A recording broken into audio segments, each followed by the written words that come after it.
Vaikapa fake ప్రచారాలను తిప్పికొట్టండి. ఎవరు? Nara Lokesh. ఎవడయ్యా fake ప్రచారం చేస్తుంది? మీ పార్టీ ఒక ఫేక్ పార్టీ నారా లోకేష్ గారు. ఫేక్ ఫ్యాక్టరీలను మీరు నడుపుతా ఉన్నారు.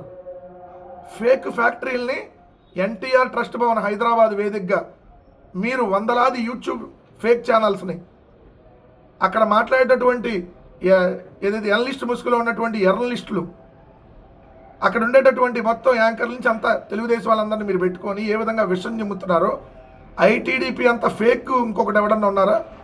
అసలు మీరు పెట్టేటటువంటి పోస్టులు మంత్రుల స్థాయిలో, ముఖ్యమంత్రి స్థాయిలో ఉండి మీరు చేసేటటువంటి ఫేక్ ప్రచారం. అందుకనే కదా దేవుడు మిమ్మల్ని శిక్ష విధిస్తూ ఉన్నాడు. మీ వల్ల ఈరోజు ప్రజలు ప్రాణాలు పోతూ ఉన్నారు మీరు చేసేటటువంటి తప్పుడు ప్రచారాల వల్ల. తిరుమల లడ్డులో జంతువుల కొవ్వు కలిసిందని చెప్పి ఎవడండి కొవ్వెక్కి మాట్లాడి ఫేక్ ప్రచారం చేసింది? ముఖ్యమంత్రి స్థాయిలో, ఉప ముఖ్యమంత్రి స్థాయిలో, మంత్రుల స్థాయిలో మీరు కాదా? జంతువుల కొవ్వు అని చెప్పి ప్రచారం చేశారే.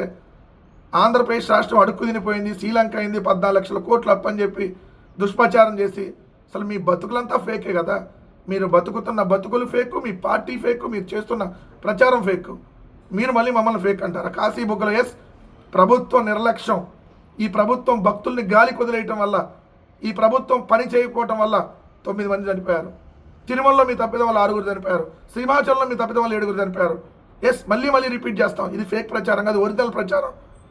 ఒరిజినల్గా జరిగిందే. మద్యం షాపులు, బెల్ట్ షాపుల వల్ల 19 మంది అమాయకులు బస్సులో ఖాళీ సజీవ దహనం అయ్యారు. 2 వ్యక్తులు తప్ప తాగి అర్ధరాత్రి వాళ్ళకి ఎక్కడ దొరికింది మద్యం? ఎవడమ్మాడు మద్యం? ఎస్ ఇవన్నీ మేము మాట్లాడితే ఫేక్ ప్రచారమా? 99 గాలకి, ఉర్సా గాలకి, వల్ఫా గాలకి, బఫూన్ గాలకి భూములు అమ్మేస్తున్నారంటే తప్పుడు ప్రచారమా? ఎవడండి ఆ వల్ఫా గాళ్ళు? ఊరు పేరు లేనటువంటి కంపెనీలకి నిన్నగాక మన రిజిస్టర్ అయిన కంపెనీలు 20,000 కోట్లు పెట్టుబడులు పెడతాయి, 30,000 కోట్లు పెట్టుబడులు పెడతాయి అని చెప్పి వాళ్ళకు 150 ఎకరాలు, 200 ఎకరాలు దారాదత్తం చేస్తుంటే మేము మాట్లాడకూడదా? మాట్లాడతాం. మీ చేతనైంది మీరు చేసుకోండి. మేమైతే ప్రజలకు వాస్తవాన్ని ఖచ్చితంగా చెప్తాం.